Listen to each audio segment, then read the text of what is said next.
Hi everyone, welcome to this week's book review. So this week the weather's not been too good actually. We've had about 4 days of fog, which was awful.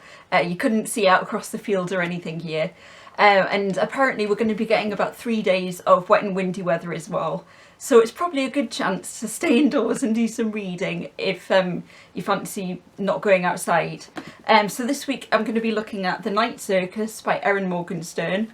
It was recommended to me by some friends ages ago, and I thought there is a good chance to review it now that people might be staying inside a bit more, and it's a good chance to have a read of it and see what I think. So she's actually got a new book out called The Starless Sea, which came out a few months ago, but I've not got around to reading yet. And I'd actually picked it up thinking, oh, that actually looks really good. And hadn't even realised it's by the same person as The Night Circus. So I thought, right, I need to read this one first before I read the other. So this is going to be a review of The Night Circus. So this is actually a really good book. I thought it was going to be like Caraval by Stephanie Garber, which is a similar like carnival circus type book, but it's not. It's completely different, and that made it really good because I didn't know what was coming next or what might happen. So the basic premise of the story, it's set in Victorian England, well 19th century more generally, because it's not just set in England, it's set across the world, and it follows, to start with, two characters. You've got Prospero, who's an enchanter, and he's actually a real magician, because in that world magic is real, but not that many people realise it. So you could go to a magic show and see some real magic, but only a few people would realise that the magic Prospero is doing is real magic. So you've got Prospero the enchanter, and also a man called the Man in the Grey Suit, known as Mr. A.H. Nobody actually knows his real name. And these two have started a competition against each other where they'll pit their students to see who can best the other and find a winner. So Prospero chooses his daughter Celia to be his competitor, and Mr. A.H. chooses a boy called Marco from an orphanage who shows great promise. But these two don't actually know the rules of the game that they've been bound into, and they don't realise it's going to be for life, and all they know, well, they don't even know how they can win this game. They only know that it's going to take place in Cirque de Rêve, which is a new circus which has been set up, which happens at night, and it means Circus of Dreams. So these two have got to do this competition in the circus. But for the two old enchanters, things don't go quite to plan as they hoped, because these two find themselves drawn to each other, the two competitors, and things pan out a bit differently to what the old enchanters expect.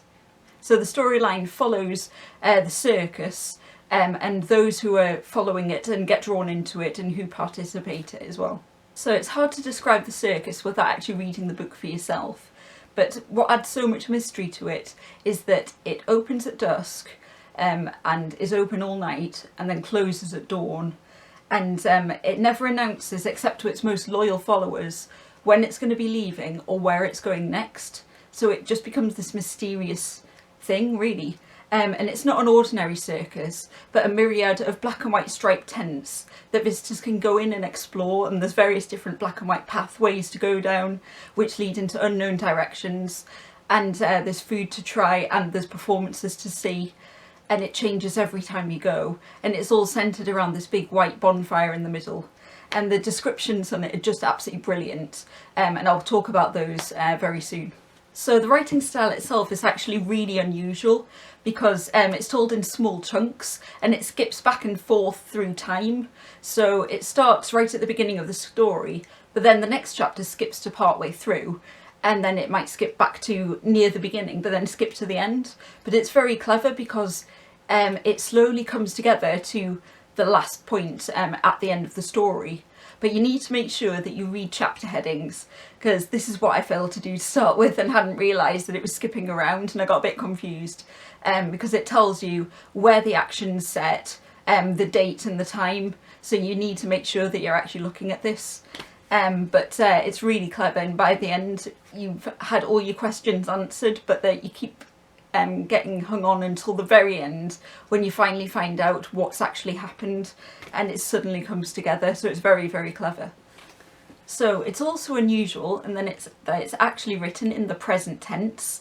So it actually took me a while to realise this, because it just flows so well, but you soon realise it's saying things like all eyes in the room are on the girl as she rises from her seat and steps forward instead of stepped. And yeah, it just sounds so different. And this is the writing style for the main chapters, but in between these we get these sections where it's in second person present tense. So it says things like you do this and you do that, and it's like small little chapters where it lets you explore the circus and tells you what you might find there, and looking at different tents and different people you might meet. So I'll read an excerpt for you. You step into a bright open courtyard surrounded by striped tents. Curving pathways along the perimeter lead away from the courtyard, turning into unseen mysteries dotted with twinkling lights. There are vendors traversing the crowd around you, selling refreshments and oddities, creations flavoured with vanilla and honey, chocolate and cinnamon. A contortionist in a sparkling black costume twists on a platform nearby, bending her body into impossible shapes. A juggler tosses globes of black and white and silver high into the air, where they seem to hover before falling again into his hands, his attentive spectators applauding, all bathed in glowing light. So it really allows the reader just to explore this circus and see things for themselves instead of from another character's point of view. And I think this thing of not being set in a particular time and letting the reader explore it gives it sort of timeless quality. And I think the fact that the storyline itself skips backwards and forwards so much makes the circus sort of feel out of time and just a constant presence. And it makes it a lot more real as well, and that it could be around now. So I think it's a really interesting idea and way of writing. So the book itself is actually split into, I think it's about 4 or 5 different parts. And at the beginning of each we get an excerpt from what looks like a diary entry from someone called Frederick Thiessen. And he's like a follower of the circus. But the fact that these are dated and give his opinion of the circus and what he's found when he's been there actually makes the circus seem more real. I won't tell you much more about him because he's a character you meet as the story goes along, but I think it just adds to this idea that the circus is a real thing which you can visit and could be around today, or has been around in the past and is historical, and it makes it so much more believable. So in terms of themes in the book, of course there's the storyline of thwarted love, and this runs through the story. But even though it's stereotypical, it does help us will the characters on, and it helps us get attached to them as well. And you want to find out what's going to happen at the end. But as well as this, you've got some more classic themes of free will and destiny, and the choices people make, and whether they're actually free to make these choices or whether they're bound into them. And also the idea of imagination and being able to create something if you have enough passion for it. So some of the characters are seen as special, and they don't really have free will, it seems, and they're bound into a certain destiny, whereas you have more ordinary people who can do whatever they choose, but they have an influence on the circus even though they have free choice. It's just an interesting mix of free will and destiny and how the two come together, and they do come together at a big climax at the end. But I think it's really nice that not everyone in the book is magical, and you do have this mix and contrast against the normal world, and how even these people are getting involved in the circus and influenced by it and influence it as well. And I think it's just really cool, and it means that you yourself can actually like step into the circus in the book.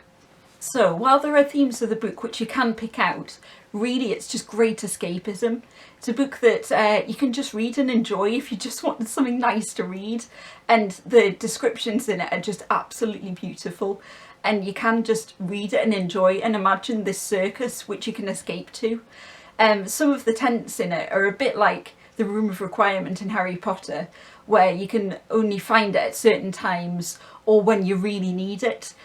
So it's a bit like that, like Hogwarts. It's a bit of a mystery that readers keep getting drawn back to and just love exploring. I think that's why so many people seem to have enjoyed this book and have recommended it, because the details in it are just so vivid, and it's such a magical like description of a place.